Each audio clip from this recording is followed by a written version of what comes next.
कहते हैं राजनीति और रिश्तों में सबसे बड़ा इम्तिहान भरोसे का होता है और जब भरोसा टूट जाए तो दोनों ही कहानियां सुर्खियों में आ जाती है।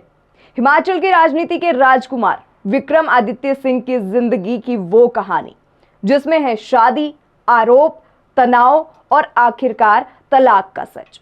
जिस रिश्ते की शुरुआत हुई थी ढेरों ख्वाबों के साथ में, वो कैसे टूटा कोर्ट की चार दीवारी के अंदर, कब कब लगे सीरियस एलिगेशंस और क्यों इस तलाक ने मचा दिया सियासी गलियारे में तूफान। आज हम खोलेंगे वो राज जिन्हें अब तक सिर्फ अफवाह समझा जा रहा था, लेकिन सच इससे कहीं ज्यादा चौंकाने वाला है क्योंकि इस कहानी में एक बहुत ही बड़ा खुलासा हुआ है। तो तैयार हो जाइए विक्रमादित्य सिंह के तलाक की पूरी अनकही कहानी सुनने के लिए। साल 2019 हिमाचल की राजनीति के शहजादे विक्रमादित्य सिंह ने राजस्थान के शाही खानदान से ताल्लुक रखने वाली सुदर्शना चुंडावत से शादी की। ये शादी सिर्फ दो दिलों का नहीं बल्कि दो बड़े घरानों का मिलन मानी गई थी। राजस्थान का शाही इतिहास और हिमाचल की राजनीतिक विरासत, जब ये दोनों साथ आए तो मीडिया ने इसे राजसी शादी करार दिया। जैसलमेर और उदयपुर के रंग में डूबी इस शादी में राजसी ठाट बाट, शाही रस्में और पॉलिटिकल चर्चाएं सब कुछ देखने को मिला। और तस्वीरें जब सामने आई तो लोगों ने कहा कि वाकई ये शाही शादी है जो हमेशा याद रखी जाएगी। लेकिन वक्त के साथ उस चमक दमक के पीछे छुपा हुआ दर्द सामने आने लगा। शादी के कुछ साल बाद ही रिश्ते में कड़वाहट बढ़ने लगी। 2019 में विक्रमादित्य सिंह और सुदर्शना की शादी हुई थी और 17 अक्टूबर 2022 को सुदर्शना ने उदयपुर कोर्ट में डोमेस्टिक वायलेंस एक्ट के तहत शिकायत दर्ज की, जिसमें विक्रमादित्य सिंह और उनके परिवार पर हरासमेंट और डॉरी रिलेटेड इशू जैसे आरोप लगाए गए। 14 दिसंबर 2022 उदयपुर न्यायालय ने विक्रमादित्य सिंह, उनकी मां प्रतिभा सिंह, उनकी बहन और अन्य पर डोमेस्टिक वायलेंस और हरासमेंट की याचिका पर समन जारी किया।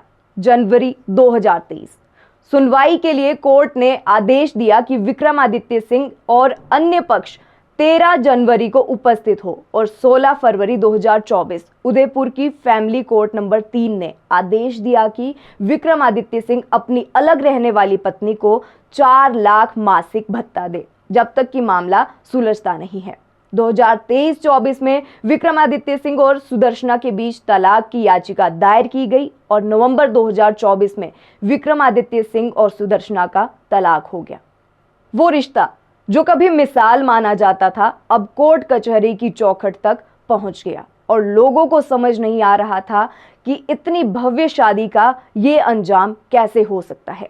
लेकिन इस मामले में बड़ा खुलासा ये है कि इसमें विक्रमादित्य सिंह की मौजूदा रानी यानी कि अमरीन कौर का भी नाम आया था।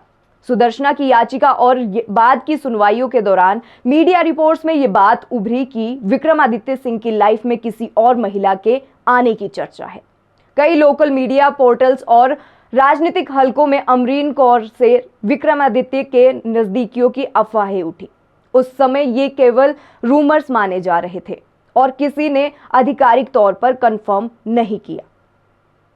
लेकिन 22 सितंबर 2025 को जब विक्रमादित्य ने सचमुच अमरीन कौर से शादी की तब लोगों को लगा कि पुराने आरोपों में शायद कुछ सच्चाई थी और यही वजह है कि अब इस पूरे मामले को लोग सिर्फ पर्सनल लाइफ नहीं मान रहे बल्कि कहते हैं कि जहां धुआं है वहां आग भी रही होगी। तलाक के 9 महीने बाद 22 सितंबर 2025 को विक्रमादित्य सिंह ने दूसरी शादी कर ली, जिसके बाद सोशल मीडिया पर विक्रमादित्य सिंह ने लिखा कि ये मेरे जीवन की नई शुरुआत है। पहली शादी के गम और तलाक की तल्ख यादों के बाद विक्रमादित्य सिंह ने एक नई उम्मीद के साथ में अपना दूसरा अध्याय शुरू किया। ये कहानी सिर्फ पर्सनल लाइफ तक सीमित नहीं रही। विपक्ष ने इसे सियासत से जोड़ने की कोशिश की। वहीं समर्थक कहते हैं ये उनका निजी मामला है, लेकिन तलाक और विवाद ने विक्रमादित्य सिंह की छवि पर असर डाला या फिर नहीं, ये आज भी एक बड़ा सवाल है। तो ये है विक्रमादित्य सिंह की शादी से लेकर उनके तलाक और फिर दूसरी शादी तक की पूरी दास्तान।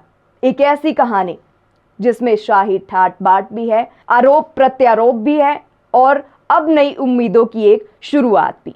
अब देखना यह होगा कि क्या तलाक और विवाद उनकी सियासी छवि को नुकसान पहुंचाते हैं या फिर जनता उन्हें नए सिरे से स्वीकार कर लेती है। आपका क्या मानना है? क्या निजी जिंदगी के उतार चढ़ाव को राजनीति से जोड़ना चाहिए? हमें अपने विचार कमेंट में जरूर बताएं। और हाँ, अगर वीडियो पसंद आया हो तो चैनल को सब्सक्राइब जरूर करें और वीडियो को लाइक करना बिल्कुल भी मत भूलिए।